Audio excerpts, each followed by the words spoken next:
Hello to everyone. This is Emanuele from Italy. You know probably me better as Evil Dead Italia. And maybe you have seen my face in this documentary, A to the Deadites, that was filmed in 2015. Today we are going to talk about Evil Dead Rise, that is the latest installment of the Evil Dead franchise. As I am Italian, I beg your pardon. My English sucks, and and it is still a work in progress. I have the honor to have an interview with Mr. Lee Cronin, that is the director of the of Evil Dead Rise, and I'm going to show you this interview. But before showing you the interview, I would like to share with you some interesting information that could be that's kind of helpful for anyone that love the franchise and like behind the scenes and numbers. So first of all, I'm going to share with you the incredible number of this movie in terms of box office, because this movie had a huge success in the box office, and I would like to show you how you can understand these kind of numbers and see them. So I'm going to share you a screen of from a website that is called Box Office Mojo, and it's very helpful to understand the real success of this movie. So this is going to come to appear just right now. Here we are. I don't know if you see it. Yeah, I suppose you see it. Okay, so this is the whole box office incoming for the movie. That is $146 million, circa. Almost the half of this number is in the domestic US market, and within this site, it's very interesting, this site, because during the release of the movie, you can even see, let's say, the progress of the box office for a certain movie. Okay, so in this case, we can see given the fact that the movie has been released and it's not now anymore in the theaters, you can see the final earnings of the movie. And as you can see, I mean, it was a huge success. Very curious and peculiar. You can see that the European country earn less than Latin America and Asia Pacific. I never analyzed this kind of number, so I'm pretty curious about this number, and I think that if you are curious too, you can visit this site, Box Office Mojo, because it's very interesting. Talking about other stuff, I'm going to share another kind of information that could be very helpful for all of you, and it is the Lee Cronin Twitter page. I'm going to share you right now. Okay, so this one. Sorry, it is my very first live, so I'm a little bit not used to use this kind of tool. Ibri, thank you for being here. So it's very interesting following Lee Cronin on Twitter in particular, more than all the others social networks, because he just releases this particular post. This is a huge thread showing a lot of Evil Dead behind the scenes. He already posted a lot of stuff on Instagram and Twitter during the days before the release and after the release, but just now, in the last few days, he started to post this kind of stuff, as you can see here. And there is a lot of behind the scene, but even more. I mean, he talked even of his first draft of the movies, all the draft he published. It talk about his first meeting with the actor and how he selected them. Of his first meeting with Rob Tappert. I mean, there is a huge amount of stuff uh, respect to. I mean, if you love Evil Dead movies, you know, like me, that you have to search a lot. I mean, in the internet, but even in books, in old magazine. I mean, in groups that of people that maybe love the movie as you, and they do researches and they try to, I don't know, create props and stuff. But in this case, you have the wall behind the scene of the movie, and I mean, it's wonderful to have this kind of stuff without even having the need to have the Blu-ray or other um, physical support.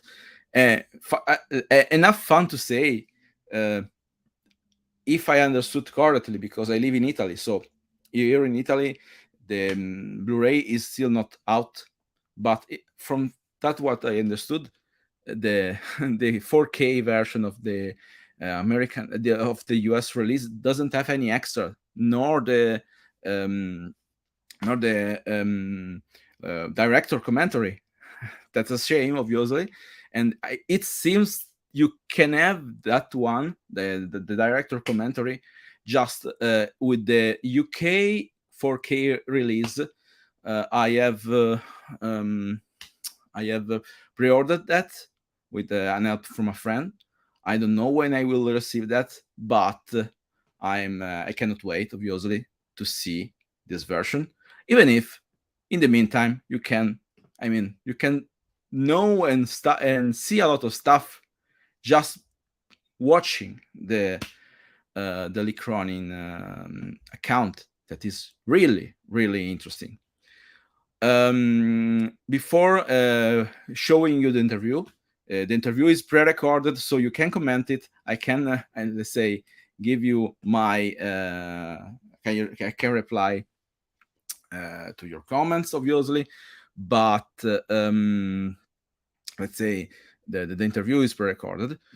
Before showing you the interview, I'm going to make a little bit of advertisement for my page, or for my profile, as you would like to call it. Um, Evil Dead Italia is on Twitter, is on Instagram, is on Facebook. You can find by searching Evil Dead Italia. That is the name you can see here on the bottom. Oh, sorry, it's mirrored, so it's mirrored. So okay, this is it, right. Okay, you can see it here. You can search for Evil Dead Italia on all the social networks. Usually, in the last times, I'm more active on Instagram, where I post most of the stuff, and I would like to share with you before starting and sharing mm, the interview with Mr. Cronin. I would like to share with you the last fan art that were created from different artists for promoting in some way, for to supporting the movie. So I'm going to share you these images I have on my PC.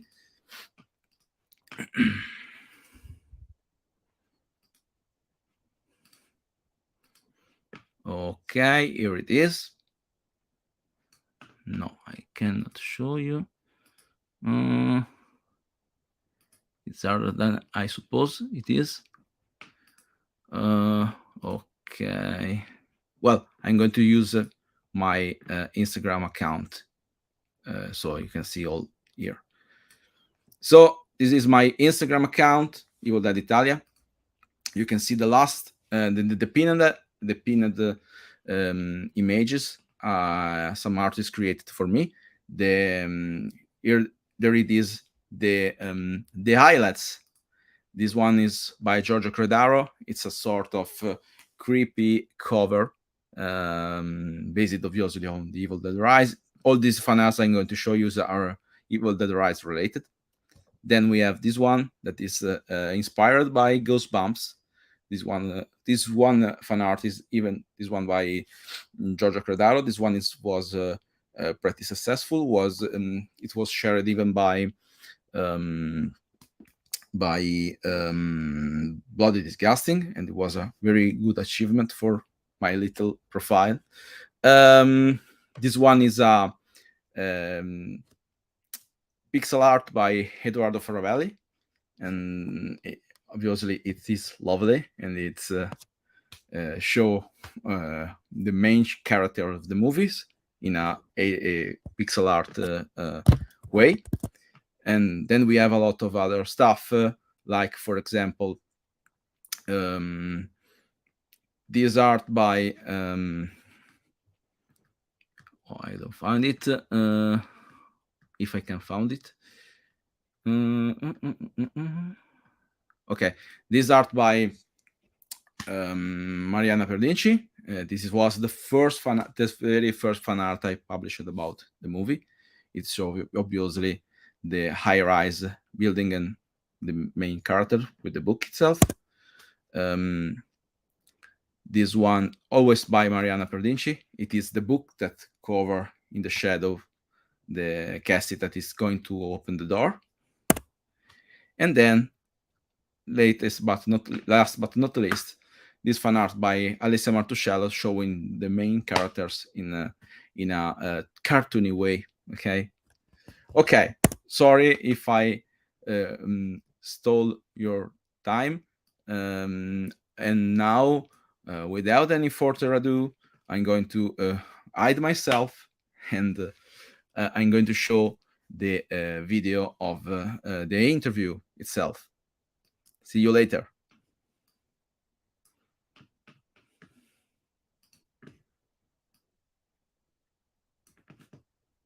Thank you for being here. It's a real pleasure. My name is Emanuele, but you can know me as Evil Dead Italia probably. And so first of all, I beg your pardon because I am Italian and my English is still in process to be improved. So sometimes I lose it. I start. That's so good. Stuff like that. Sometimes I talk a bit too fast, so I'll try and not talk too fast. But yeah, that's all good. You do what you got to do. Thank you very much. So first of all, my congratulations. Your movie broke a lot of records. I mean, first of all, the more than 100 millions in the box office. Now the record even in the HBO Max, and even a particular record, the one you have not to get any kind of censor in your movie. I mean, you are rated R, but you get no censoring. That is a particular record for an Evil Dead movie. So my question is, I mean, what did you expect this kind of success for this movie? Question. It's a good question. I think you always hope, of course, like when you make anything, you're setting out to try and make something that you hope lots and lots of people are going to want to watch and they're going to want to see. We obviously are all living in a time where getting people to go to the cinema, or people wanting to go to the cinema, is harder than ever than it was, say, 10 years ago, when you didn't have the same challenges from all of the different streaming subscriptions that people have at home.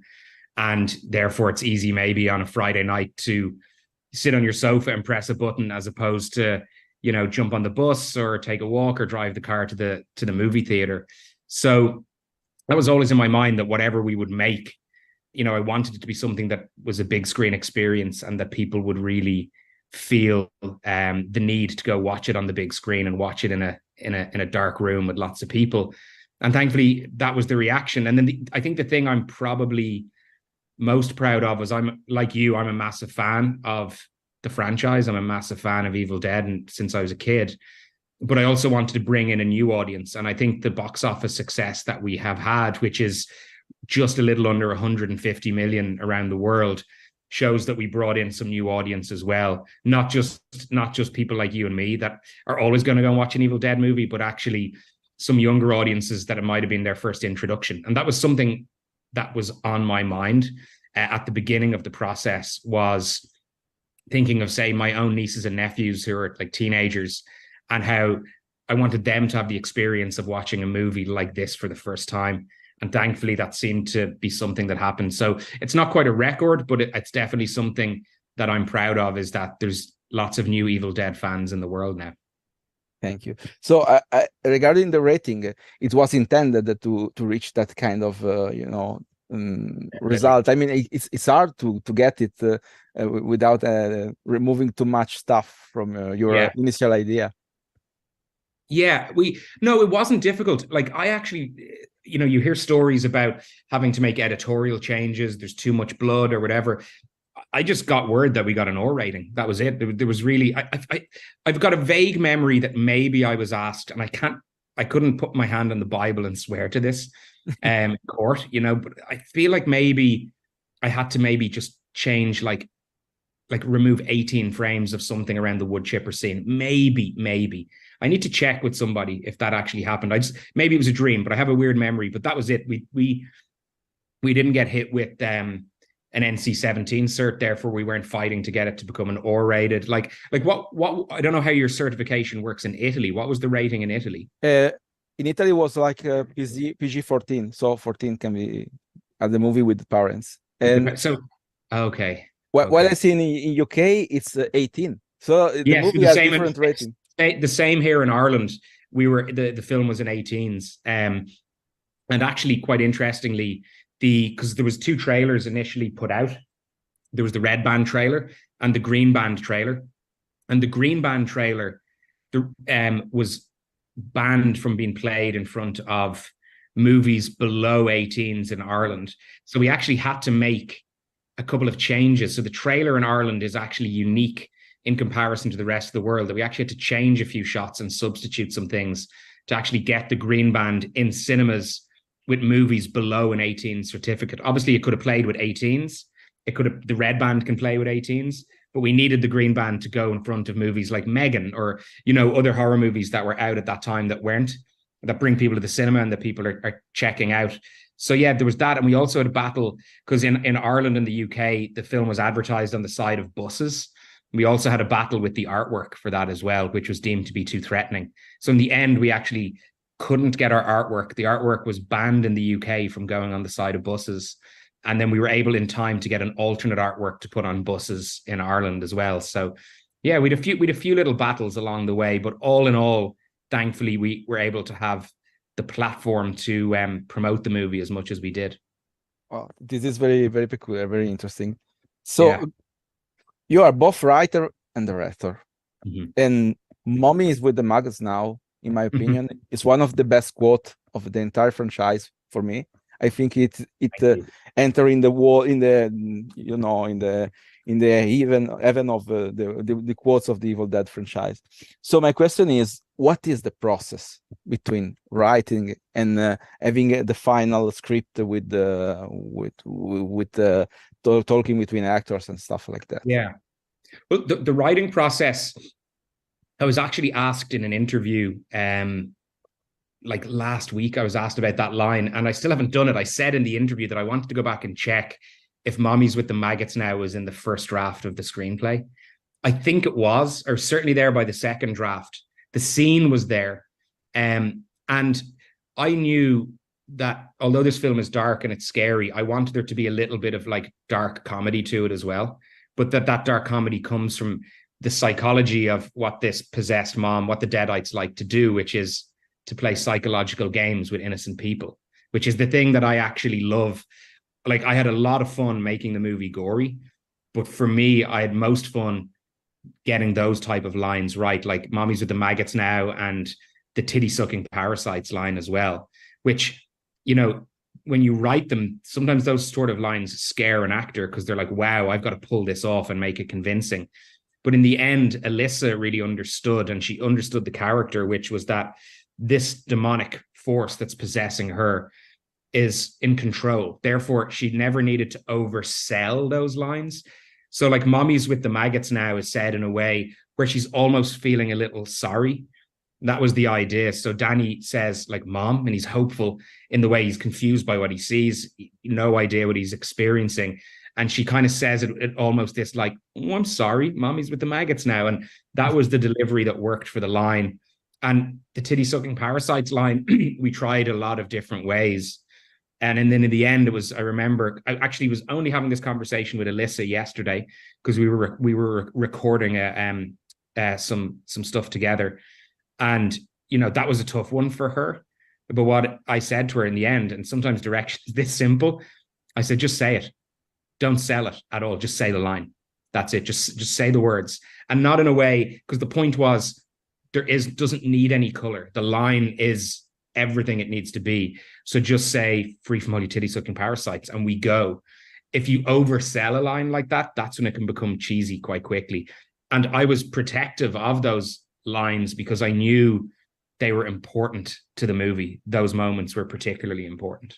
Yeah, I agree. They worked so well. I mean, they delivered, I suppose. Thank you. And so, talking about the deadites of your movie, I mean, there is this old quote from Fangoria. Oh, nice. Can they be stopped? Can they be stopped? Yeah. Yes. In some way, I think the deadites of your movie, they cannot be stopped. I mean, it's very hard to stop them. And so I think they are the strongest, the toughest one of the whole franchise. Because, for example, I give you an example. In Evil Dead 2013, there is a deadite that die with just one hit in the head, but just one hit. These deadites are very resilient. And so what was your initial idea about the design of the deadites in terms of their strength, their weakness, etc.?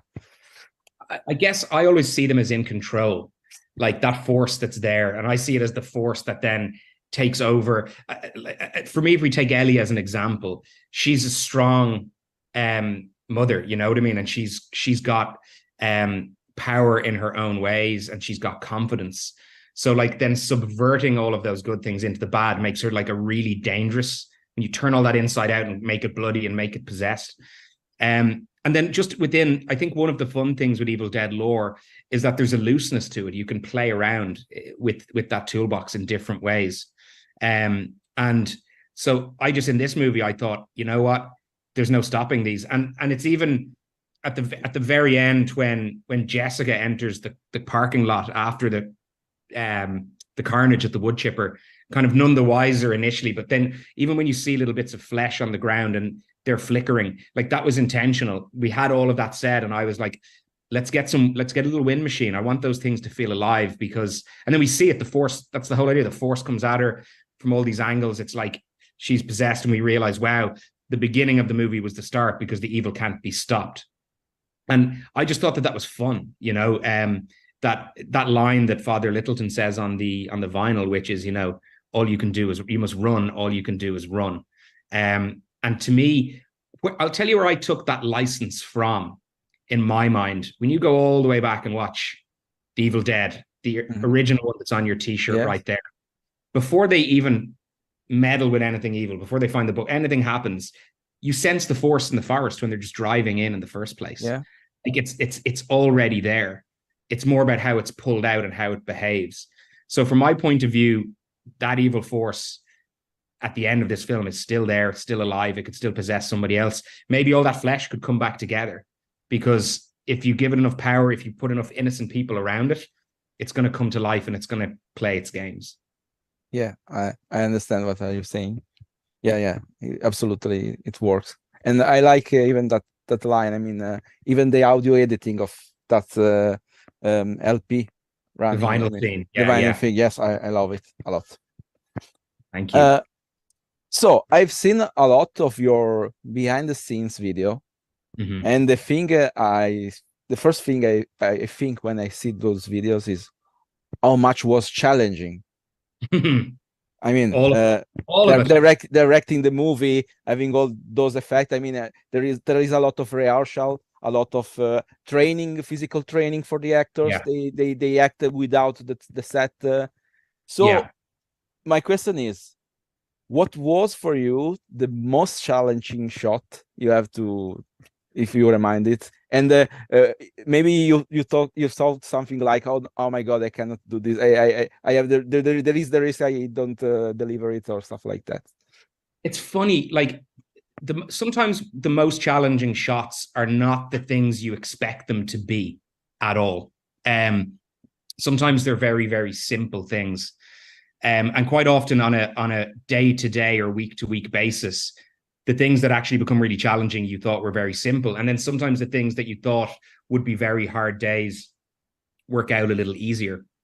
And I think part of the reason behind that is quite often the things you're most frightened of and terrified of doing are like, that are most challenging. You've thought about more, you've rehearsed more, you talked about rehearsal, you've practiced all of those things. In terms of like a specific shot that was very, very hard, I don't think there was any one shot that was, this is really challenging. I do remember getting the lighting correct in the scene where Danny hits Ellie just after she's got the tattoo gun at Bridget, and Danny yes. Ellie into the kitchen, and just getting the darkness just right so you can just about see her outline. Like that was a difficult kind of setup.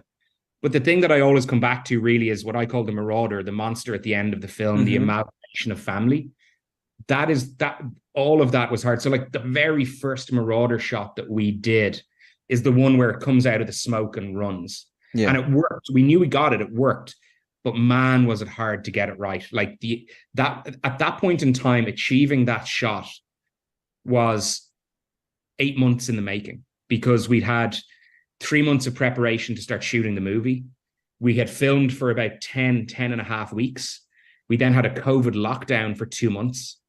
And then we went back and we finally got to shoot. Oh, no, actually, sorry, it was before the COVID lockdown we did that shot. So it was basically 6 months of preparation. And then even on the day, you're still trying to figure out how to make it work. Will it work? You have all the puzzle pieces. You have the contortionists. You have the special prosthetic suit. You have the puppetry. You've got the physical effects. You've got the lighting. And that was one where, as a director, sometimes you find yourself sitting behind your monitor and hiding ever so slightly, because there's nothing you can do to actually speed up the process, make it happen any better, make it look any better. You've given all of your opinions and you're kind of crossing your fingers. So that was a hard shot because so much time went into it. It's a little bit like the blood elevator splashdown. Yes. With months and months in preparation, but we got it in one take, thankfully. But then strangely, sometimes it's just like, it can be like the smallest things. There's a little moment that always sticks out in my head when Beth and Danny are looking at the book, when Danny has showed Beth the book and Cassie's at the door. And just as she gets grabbed in the throat, it cuts to Danny and Beth, and they turn around. And then there's one action shot where they run through the middle of the apartment. And it's just this quick whip pan. And we just couldn't get the timing right. It was just hard, and that's the sort of thing that's just, you planned it, it's coming up on your shot list, and then you're doing it and you're like, oh, something doesn't feel right. The energy doesn't feel right.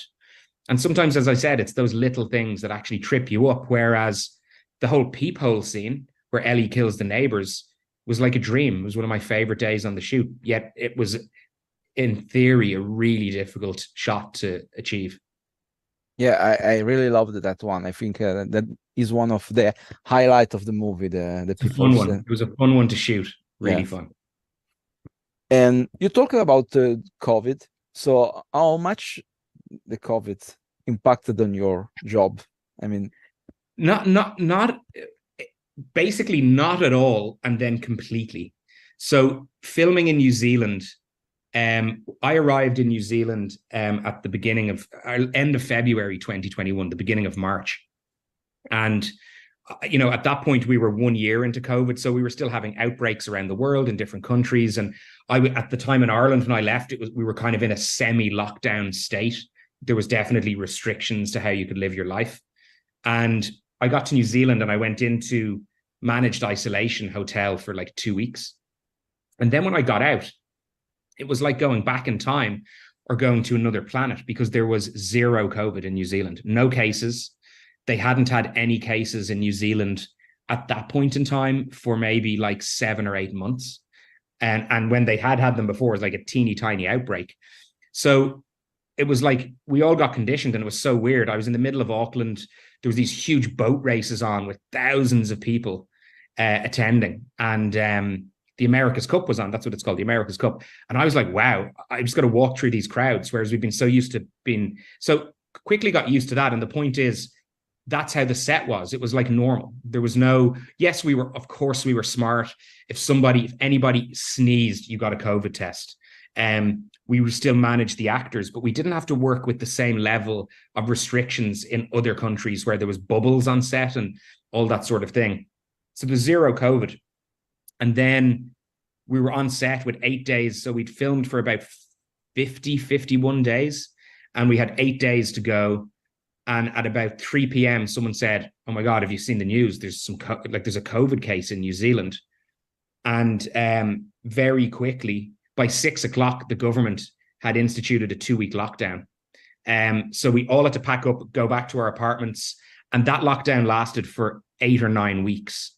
So we were completely shut down. We couldn't work. We couldn't see people. You couldn't even get a takeaway coffee. Their lockdowns were like hardcore. And that was very challenging. So as I said, no impact really. Then this massive lockdown. And then when we returned, then we had to have very, very special conditions to actually film. And we had so much of the Marauder to do, which was already challenging. And then we had to find ways of doing the Marauder at that point without having people too close together. And it was tough. It was really, really, when COVID hit us, it hit us really, really hard. Yeah, I can relate. I mean, I live in Italy, and here we closed. We were closed at home for more than 2-3 months, and then it was it was a nightmare. Yeah. So the Book of the Dead design is really cool. Is your idea? Is something you talked about with the prop masters, and you come? I mean, how did it come out? The thief on the coaster. Yeah. Well, like I'm very specific when I write because I direct also. So I do try and visualize what it is that you're going to see on screen. So the screenplay described the book as you see it on screen. So it talked about the veins, it talked about the teeth, it talked about the way the teeth behave and the blood dropping on the book, and described what the pages were like. The joy of that is you can only write so much in a screenplay, and then you bring a great creative team on. You bring the art department, production designer, the art director, the props master, who was amazing. And then as we work together, they take my ideas and we make it even better again, take it further. And the process of creating the book was about 3 months with a team of people. So like my first day in preparation on the movie, which it was 12 weeks of preparation. My first day, it's like we had a meeting about the book, and we had a meeting about the book every day, all the way up. And then we needed the book on set, maybe day 8 or 10, 9, 10 of shooting. The book was still being worked on, right up till it's brought to camera. And then even when we shot the first day with it, we kind of looked at the footage and thought, we could tweak a little and improve it a little bit and, beat it up a little bit more. But what we would do is, as a process then, was take the ideas that I've written down and then go further, look at references. And it was all handmade. Every single page has been hand aged. Like every single page in the book is unique in that way. And then there was versions of the book. So there's like, I've got the hero book, and there was maybe 3 hero books. The one I have was the kind of most complete, survived the movie best. And then there's a couple of other copies. And then there's like a version that's completely solid that doesn't open. So a character could pick it up, but it won't suddenly flop open or fall. Then there's a special one that's just a piece of the book for the teeth to open, where we had this like lever that you would pull, so you could only film it from a certain angle. So there was probably in total maybe 6 or 7 books to achieve all of the different things that were possible. So something like a dream for an Evil Dead fan to be there and see all these books. It's in my drawer. I'm still waiting to find the right case to put it in. It's sitting in my drawer right now, wrapped in bubble wrap. So I ask very particular information. I mean, in the movie you see something like 6 pages, maybe 7. But there are others that was never shown, or the book is some pages and then empty pages. So it's a little bit of both. There's no empty pages, but what we did is the pages that we see, and I would have filmed a lot more of the book, and then you make your selections. I always had there was key hero images we put more detail into. So the ones that you see in the film, had more man hours, more people working on it to actually make it really camera ready. And then we'd have works in progress of other ideas that we never saw through that we'd finish a little, and we'd put that in as a filler page. And then some of the images are repeated in the book, so it's not like every page is a unique image, but the book is completely finished. There's no empty pages because we had the scenes where the pages are moving, and that's all practical. It's not digital. That's the book, and it's two crew with air blowers off camera fighting each other for supremacy with blasts of air to make the pages keep on going like different directions. Mm-hmm. That meant the book had to look convincing from page 1 to whatever it is, page, I don't know, 150 or 200 or whatever's in the book. So yeah, it was all detailed, but we did cheat a little by just said repeating things or slightly changing them a little bit. But there's probably, if you actually look at the end credits of the movie, mm-hmm. There's images from the book for all of the titles that are there for the different, producers and cast and things. And they're pretty much all of the hero images. And there's probably even a few more. So we probably created maybe 20 to 25 very unique kind of camera ready images for the book. That's great. That's great. Probably I will see something on the vinyl. The vinyl is going to come out. There is a lot of pages inside the vinyl. I think there is. Yeah, I'm looking forward. It looks cool. I haven't seen a copy of the vinyl release yet. but I'm really looking forward to seeing it. Same here. It's going to be released end of July, but in US. So for us, unlucky in Europe, probably there will be something to wait for. I hope someone puts one in the post for me. I hope so for you. I mean, and talking about the vinyl, the soundtrack is by Stephen McKeon, right? Yeah, good. Yeah, Stephen McKeon. And yeah, Stephen. Yes, he worked with you even in All in the Ground. So yeah, what is the process in which you decide how to the music, the soundtrack have to be? Yeah, like myself and Stephen, I said, worked on The Hole in the Ground, and we hit it off very quickly creatively. I actually on The Hole in the Ground had more time, because sometimes when you make an independent movie, you have longer gaps between things happening. And Stephen is such a passionate musician and such a passionate composer that he'd often ring me and say, that piece we were really happy with, this was on The Hole in the Ground. And I go, yeah. And he go, I have a new idea. Come out to my studio. So I jump in a car. He lives out in the countryside, like an hour out of the city from Dublin. And he plays something else. And the next thing we get wrapped up for another day, experimenting and trying things. With this movie, we had a really good amount of time because I actually had Stephen involved while we were still editing the movie, and he was proposing temporary tracks and he was talking to our sound designer. So I didn't just deliver the movie and go, score it for me. He was involved. He saw early cuts so it could get into his imagination. And then we kind of got to work. And I only ended up in the end being able to visit his studio 2 or 3 times because, talking of COVID, I caught COVID when we were hitting the final 2 weeks of composing music.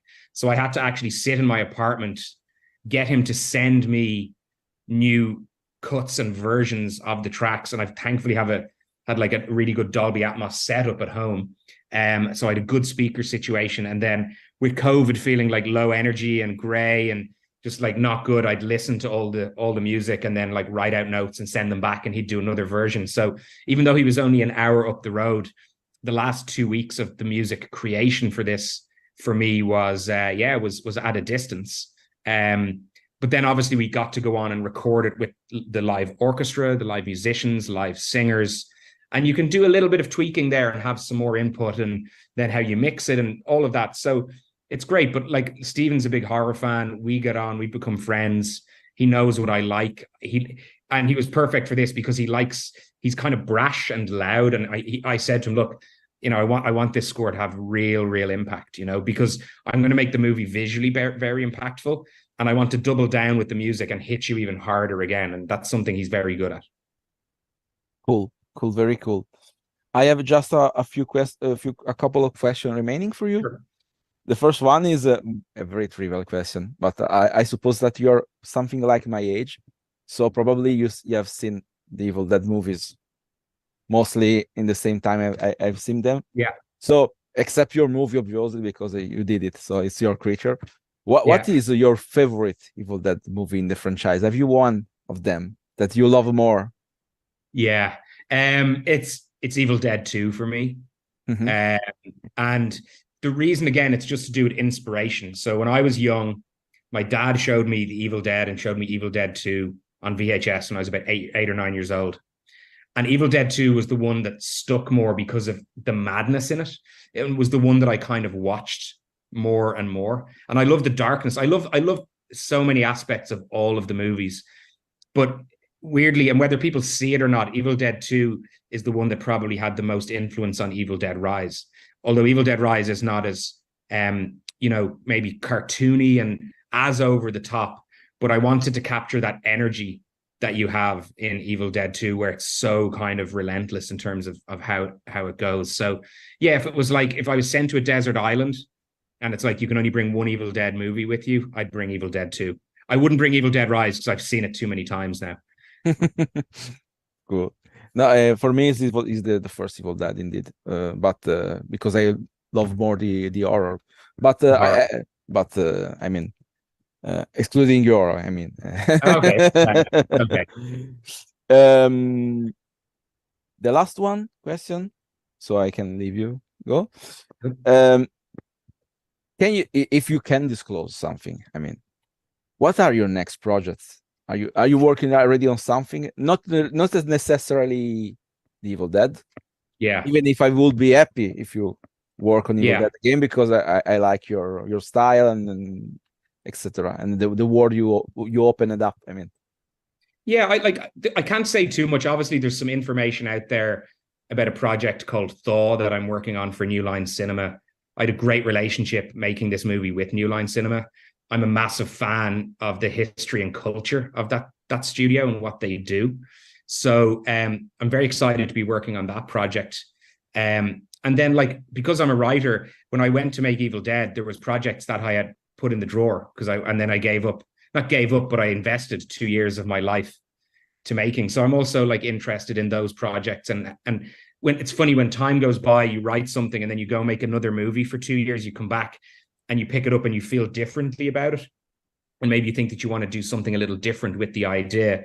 But I've got Thaw is a very important project to me. And there's a really good opportunity that could be the next thing that I do. I also obviously continue to have discussions with the guys in relation to the Evil Dead world. And I think there's an opportunity for lots of stories to be told. And maybe it won't be me, but maybe it could be me too, or it might be me in a little while. So there's definitely some fun games to be played in there, especially with the characters, with Beth and with Ellie and Cassie. And, there's things to discover. But like some filmmakers will say, this is the passion project. It's what I want to do next. And I just don't kind of work that way. Once something is ready, if I can get it greenlit, and if it's ready, it means I've worked very hard and I'm passionate about that project. If I can get it greenlit, then it's like, let's go make a movie. For me, what I want to do is making films is hard. Building a career is hard. Getting from short films to my first feature film, getting from that independent feature film to making, a Hollywood movie. For me, what I want to do in the next 4 or 5 years is hopefully make 3 movies and not to just make one movie. I really there's a lot of stories I want to tell. I've got some TV ideas as well. I have a psychological horror TV show based on lots of Irish mythology and folklore.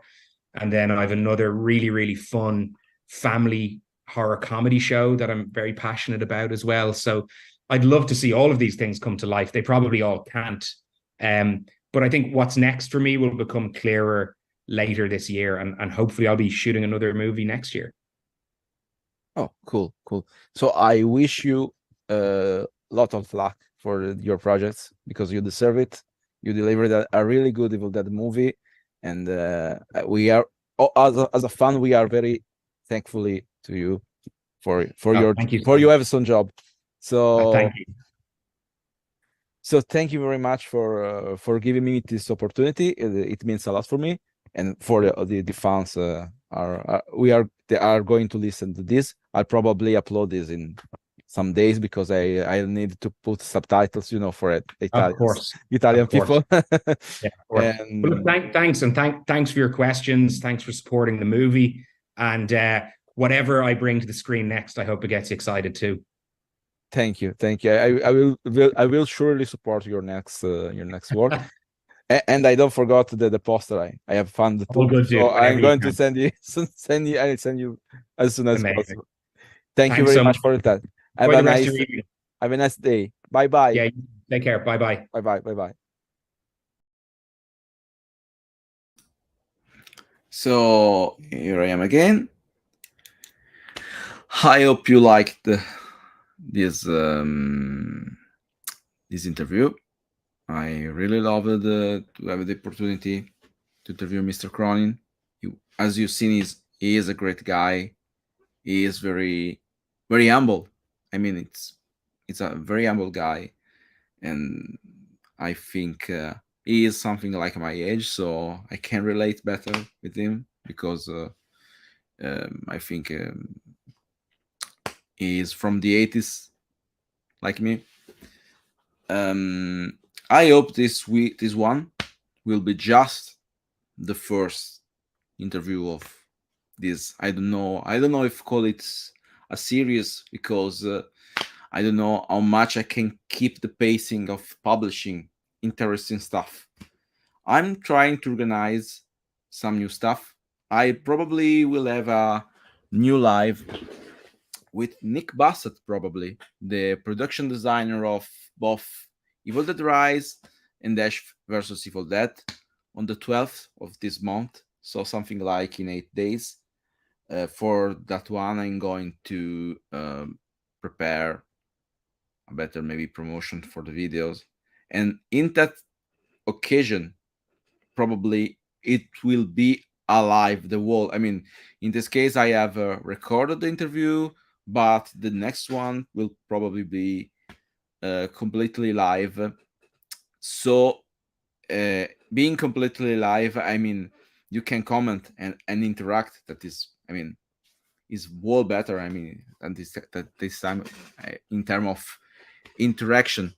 I don't know how much time I will have with Nick. Nick is a very nice guy. I talked with him on the previous times. And I mean, he loves his work, and I'm sure that he will tell us a lot of stuff. If you haven't seen, I mean, just to introduce the fact that I'm going to interview Nick Bassett. I don't know if all of you noticed that Nick created a new Instagram page with a lot of Ash versus Evil Dead stuff. This one I'm going to share you just to make you know. Red Ash versus Evil Dead. This one I'm going to share just a moment. I'm still new with this tool, so I am a little bit slow in sharing stuff. So Nick just created this new page, AVED Art Dep, I suppose, art department. As you can see, this one is really cool. I mean, there is a huge quantity of material, of new material, respect the one we already seen in the past. And I mean, the chainsaw, the trailer, a lot of environments like the Woodman's pub, Rujo, home, the value stop. I mean, there is a lot of stuff, a lot of interesting stuff, and I suppose that talking with Nick, we can surely have some more insight on this kind of um, stuff. So I hope you like this video, and I'm going to end the streaming just now. I mean, only one thing, as I said, stay tuned for the interview with Nick Bassett. I'll keep you posted, obviously. And if you have any idea, I mean, I I'm I would like to create a series of content that is relevant for you fan of the Evil Dead. Not just interview with crew or person involved, obviously, but even with fans. If you have something to bring to talk about, I would be very happy, as my level of English is a little bit improving a little every time I talk, because I don't talk English every day. I'm not mother tongue, so sometimes I seem I'm struggling. If you the interview was I mean, you can see the interview. I mean, I stuttered a lot, and it's a shame, but I'm working on it. So thank you guys for being here, and have a nice day. Bye bye.